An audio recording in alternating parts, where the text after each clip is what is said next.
en tant que chimiste, ce qui m'intéresse le plus, c'est de comprendre une réaction chimique, c'est-à-dire comment on va transformer la matière, comment on va aller, par exemple, ce qui fait toujours beaucoup, transformer le pétrole en produit d'intérêt, que ce soit des cosmétiques, du tissu, des textiles, des médicaments, mais aussi bien sûr l'essence qu'on utilise pour rouler avec notre voiture.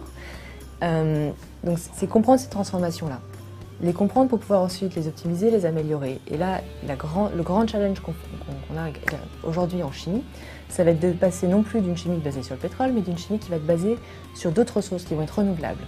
Donc une des ressources sur lesquelles je m'intéresse, ça va être ce qu'on appelle la ressource de la biomasse, c'est-à-dire partir des plantes, des restes des plantes. Par exemple, si on prend du blé, ça va être de partir de la paille du blé et d'essayer de transformer ça ensuite en produit d'intérêt. Pour comprendre ce qui se passe dans ces transformations, ce que j'utilise, moi, c'est un ordinateur. En fait, je fais des modèles, je modélise ce qui se passe pour mieux comprendre ce qui se passe dans ces transformations et aider mes collègues expérimentateurs à dépasser la stratégie un peu de base qui est de essayer, regarder ce qui se passe. Donc c'est ce qui s'appelle la stratégie essai-erreur.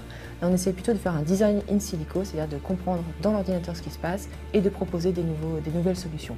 Cette chimie verte, elle me donne des contraintes en fait dans ma recherche, bien sûr, puisqu'il va falloir que ce soit non polluant, qu'on essaie de limiter la température utilisée pour faire cette transformation. Donc ça donne tout un set de contraintes à ma recherche. Cette contrainte, on pourrait la vivre comme quelque chose de subi, la contrainte industrielle qui est derrière, la contrainte même économique, mais c'était en fait pour moi plutôt une source d'inspiration. C'est-à-dire ça va m'obliger à aller chercher des nouvelles solutions, des nouvelles façons de faire, des nouvelles méthodes pour modéliser mes systèmes. Donc ensuite, un autre aspect qui m'intéresse énormément dans le fait de faire de la recherche, c'est le fait de rassembler des compétences, d'avoir un réseau, de construire avec d'autres chercheurs cette science.